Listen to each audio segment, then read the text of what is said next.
नमस्कार, साधनाच किचनमध्ये स्वागत आहे. आणि आज आपण महाशिवरात्रीनिमित्त एक रेसिपी बनवणार. आता बटाटे मी उकडून घेतलेले आहेत 2 मोठे. हे आपण छोट्या किसणीने बारीक किस करून घेऊया त्याचा. तुम्हा सर्वांना हार्दिक शुभेच्छा महाशिवरात्रीनिमित्त.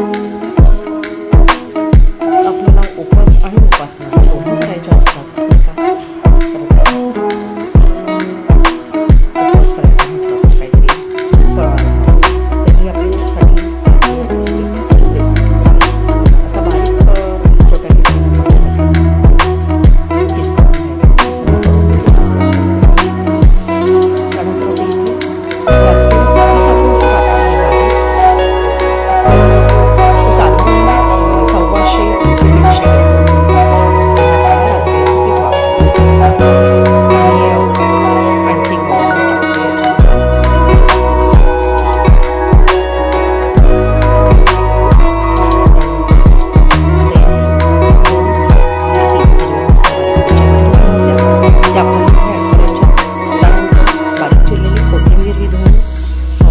घेतलेली आहे.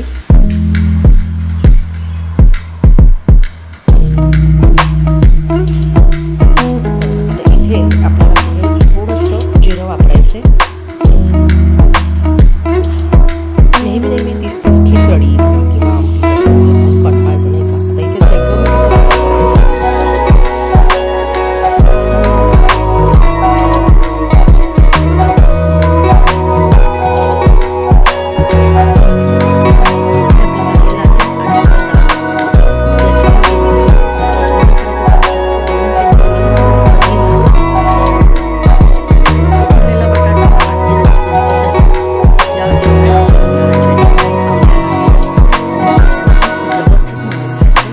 पाण्याचा वापर आपण अजिबातच करणार नाही. आता हे मी सगळं एकजीव करून घ्यायचं आहे व्यवस्थित आणि त्याच्यानंतर आपल्याला हे मळून घ्यायचं आहे.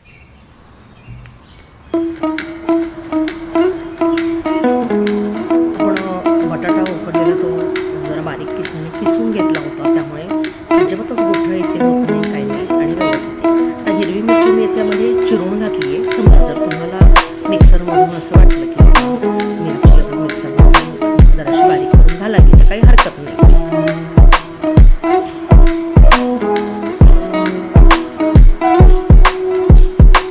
अजिबात पाणी इथे आपल्याला त्याची गरजच भासत नाही. इथे आपलं तयार झालेलं आहे.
जेवणामध्ये जरी म्हटलं तर तुम्ही काय हरकत नाही खायला, नाही का. आता आपण हे एक लाटी मी जरासं पीठ लावून घेतलं आहे राजगिराचं आणि आपण हलक्या हाताने हे लाटून घेऊया.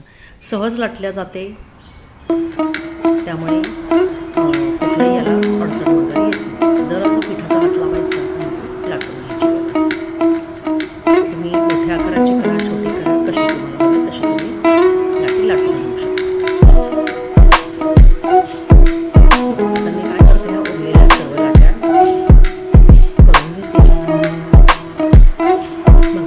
तयार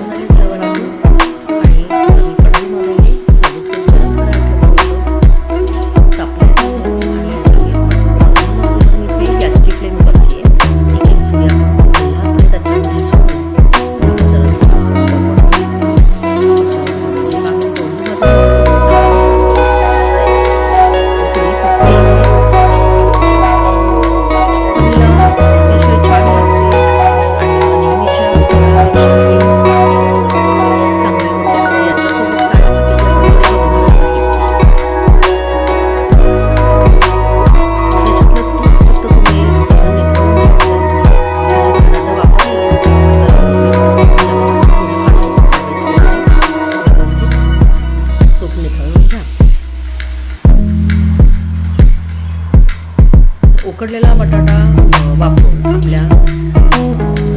उकडलेला बटाटा आणि राजगिराचं पीठ वापरून आपल्या अतिशय खुसखुशीत आणि चांगल्या अशा उपवासाच्या पुऱ्या त्या तयार झाल्या.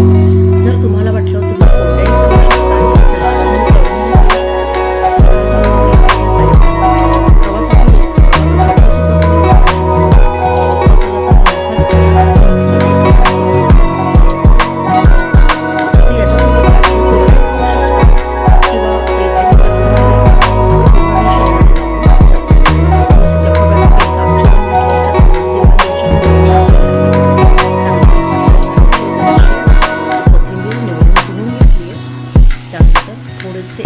शेंगदाणे, मुठभर शेंगदाणे म्हटलं तर काय हरकत नाही का. आणि आता याच्यावरती आपल्याला काय घालायचं आहे तर थोडेसे जिरे, की जेणेकरून आपल्याला पचनाला अडचण होणार नाही, सहज पचलं जाईल. त्यानंतर सैंधव मीठ. आता काय राहिलं ओळखा पाहू, साखर. तर त्याशिवाय काय मजा येणार आहे. चला आपण जराशी साखर घालूया. साखर घालून घेतली आणि झाकण लावून आपण चटणी करून मिक्सरमधून